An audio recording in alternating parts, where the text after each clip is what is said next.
मोटे तौर पर सुप्रीम कोर्ट ने साफ कह दिया था कि संविधान में लिखे हुए का मतलब है कि दिल्ली के चुने हुए मंत्रिमंडल के पास में पूरी पावर्स होंगी। 3 सब्जेक्ट को छोड़ के लेफ्टिनेंट गवर्नर साहब को ये अधिकार होगा कि वो अगर किसी मामले पे अलग राय रखते हैं तो वो अपनी राय प्रेसिडेंट साहब को कह के उस पर डिफरेंस ऑफ ओपिनियन दे सकते हैं, लेकिन उनसे कंकरेंस लेने की कोई ज़रूरत नहीं होगी। ये साफ साफ कॉन्स्टिट्यूशन बेंच ने कॉन्स्टिट्यूशन में लिखे हुए को समझा दिया है। उसके बाद अब केंद्र सरकार ने, भारतीय जनता पार्टी ने क्या किया है कि अब ये कानून ले आए हैं और इस कानून में लिख दिया है। इस कानून के बाद ये जो सुप्रीम कोर्ट का जजमेंट है ये इसको उलट दे रहा है।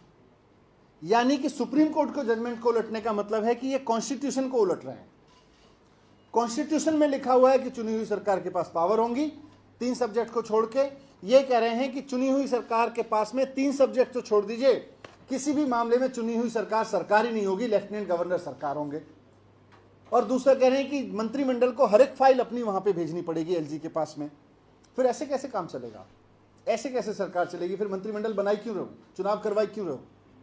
तो ये जो भारतीय जनता पार्टी का अप्रोच है, केंद्र में बैठ के जनता के निर्णय के खिलाफ इस तरह की हरकतें करना, साम दाम दंड भेद किसी भी तरह से, पहले तो चुनाव जीतने की कोशिश करना, जब जनता चुनाव में हरा दे तो उसके बाद चुने हुए एमएलएज को खरीद के सरकार बनाने की कोशिश करना, सरकार चलाने की कोशिश करना।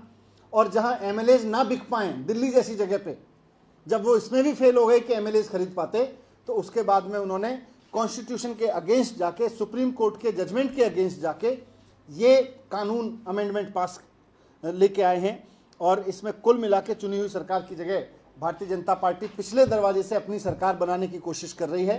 ये सवाल सिर्फ आम आदमी पार्टी और भारतीय जनता पार्टी का नहीं है, ये इस देश के संविधान के ऊपर बहुत खतरा है कि केंद्र में बैठी हुई सरकार क्या कोई भी कानून पास करके जनता द्वारा चुनी गई सरकार को साइड करके गवर्नर और लेफ्टिनेंट गवर्नर के जरिए सरकार चलाने का नया तरीका खोज के लाई है, वो भी तब जबकि उसके खरीदने पे उसको एमएलएज नहीं मिल रहे या जनता ने उसको जीरो पे कर दिया। तो ये बहुत गलत चीज़ कर रहे हैं। मैं आपके सामने रखना चाह रहा था, अनकॉन्स्टिट्यूशनल इलीगल चीज़ कर रहे हैं। अभी देखेंगे, सारा लीगल एक्सपर्ट से बात करके जो भी ऑप्शंस हैं वो तलाशेंगे कि इसको कैसे करना है।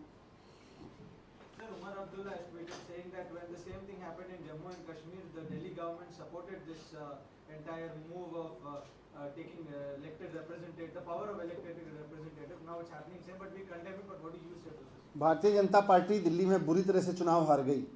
इस बार 0 सीट दी है उसको, और 0 सीट वाली पार्टी अब क्योंकि केंद्र में बैठी है तो पिछले दरवाजे से दिल्ली में सरकार चलाना चाह रही है।